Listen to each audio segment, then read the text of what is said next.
Assalamualaikum warahmatullahi wabarakatuh. Alhamdulillahirabbil alamin, hamdan wa syukran lillah.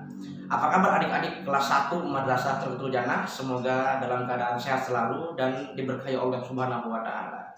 Nah, adik-adik semua, pada pembelajaran kita kali ini Kak Akmal akan membahas tentang sosok yang harus kita idolakan dan sifat-sifatnya. Baik, sebelum kita mulai pembelajarannya, marilah kita bersama-sama mengucapkan al-basmalah. Bismillahirrahmanirrahim. Nah, adik-adik semua, sebelum kita mulai nih, Kakak mau nanya, adik-adik pasti punya idola kan? Pasti punya sesuatu yang adik-adik kagumi.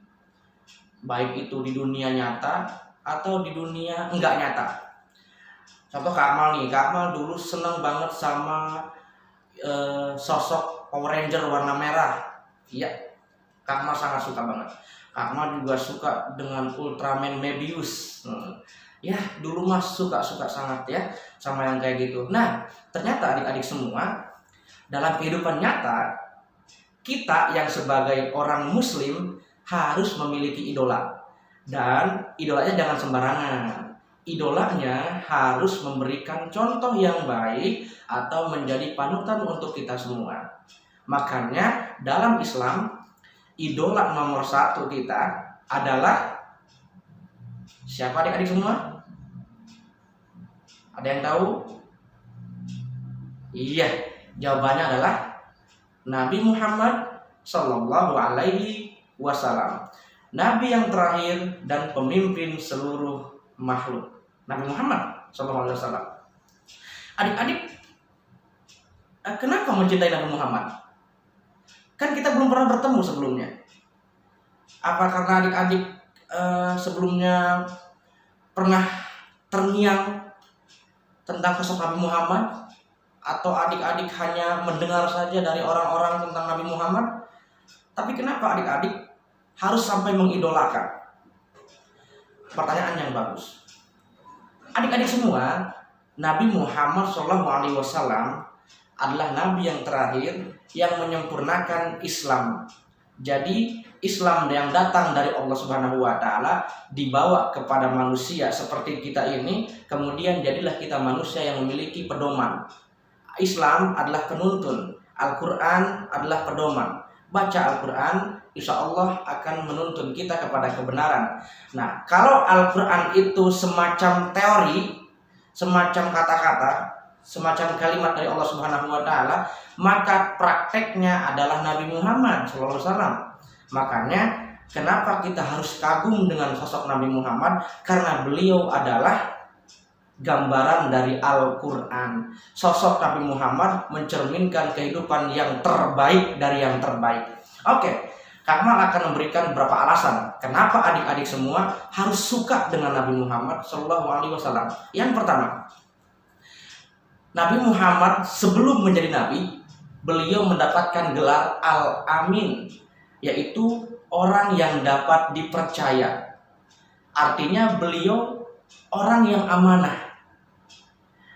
Gini, dulu itu orang-orang Mekah sebelum Nabi Muhammad menjadi nabi, kalau mereka bepergian ke luar kota, barang-barang di rumah mereka yang paling berharga akan dititipkan kepada seseorang yang paling mereka percayai. Nah, dan waktu itu barang-barang yang paling berharga orang-orang Mekah yang pengen keluar kota itu banyak dititipkan kepada Muhammad.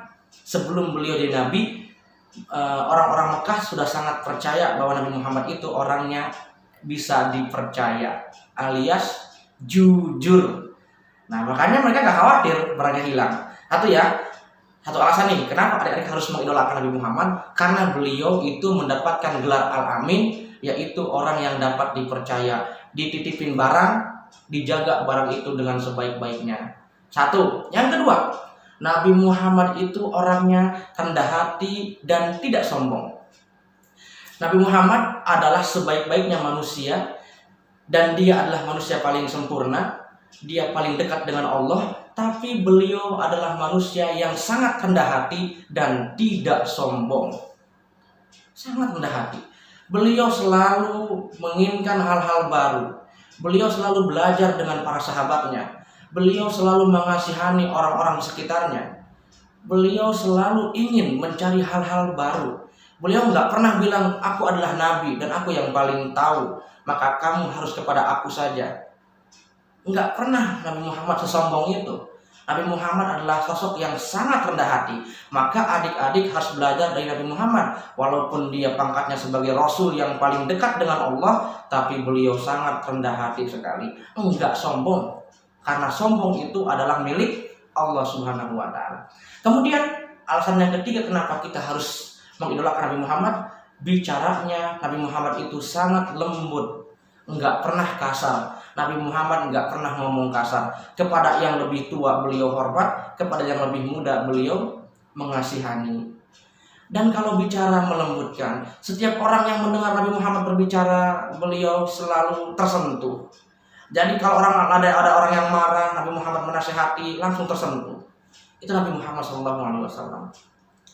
Kata-kata yang keluar dari dirinya adalah kata-kata mutiara, kata-kata nasihat, kata-kata ajakan kebaikan. Nabi Muhammad SAW. Kemudian selanjutnya, beliau sangat dermawan. Nah, sebelum menjadi nabi, Nabi Muhammad adalah sosok yang kaya raya, pedagang. Dan beliau punya seorang istri yang sangat kaya raya, itu Siti Khadijah, seorang bangsawan Mekah yang punya banyak harta. Tapi Nabi Muhammad gak pernah sombong dan beliau selalu mendermakan hartanya untuk orang-orang yang gak mampu. Kalau ada orang yang gak makan hari ini, beliau kasih makan yang enak. Ada orang yang minta ke rumahnya untuk makan, beliau kasih yang enak-enak. Itu Nabi Muhammad SAW. Kalau beliau akan mengasih apapun yang bisa beliau kasih untuk orang-orang yang membutuhkan. Dermawan. Nah, adik-adik juga harus kayak gitu ya. Jadi kalau adik-adik punya 2 roti, harus bagiin satunya biar orang ikut senang. Oke? Begitu kira-kira. Kemudian Nabi Muhammad itu hatinya lembut. Hatinya lembut. Oleh karena itu, karena hati yang lembut, beliau selalu ngomong lembut. Hati yang lembut, beliau akhirnya selalu rendah hati. Dari hati yang lembut, akhirnya beliau selalu bertindak dengan tindakan yang benar. Jangan marah, jangan suka marah. Jangan suka membentak, jangan suka melawan orang tua. Karena kalau adik-adik melawan orang tua, nanti hatinya ini keras dan gak lembut. Kalau adik-adik sering melawan orang tua, nanti yang keluar malah ucapan-ucapan yang kotor. Gak boleh. Oke? Nah, selanjutnya Nabi Muhammad adalah seorang pekerja keras. Apa pekerja keras? Nabi Muhammad itu yang senang banget kerja. Beliau usia masih kecil sudah mengembalakan kambing milik orang Mekah dan milik kakeknya. Masih kecil, pekerja keras. Beliau memerah susu kambing, dan beliau bekerja itu untuk mendapatkan uang, bisa jajan dan sebagainya. Dan beliau adalah sosok yang paling sempurna dalam segala hal dari kehidupan yang kita jalani hari ini. Nabi Muhammad adalah sosok yang sangat penyayang. Beliau bukan cuma penyayang kepada manusia, beliau adalah sosok yang sangat penyayang kepada binatang, kepada tumbuhan. Yang tua beliau hormati, yang muda beliau kasihani.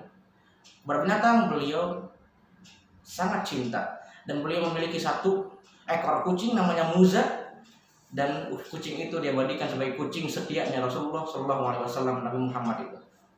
Nah, adik-adik semua, dari beberapa hal tadi yang sudah Kak Akmal sebutkan, coba adik-adik tulis di buku catatan adik-adik semua tentang sifat-sifat Nabi Muhammad yang tadi sudah sebutkan. Kemudian hafalkan sifat-sifat Nabi Muhammad.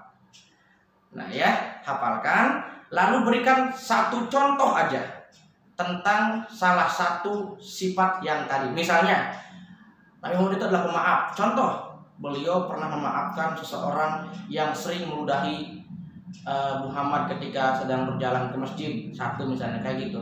1 doang ya, jangan 2, jangan 3, jangan 4. Karena kalau 1, 2, 3, 4 nanti repot. Kasihan juga adik-adiknya.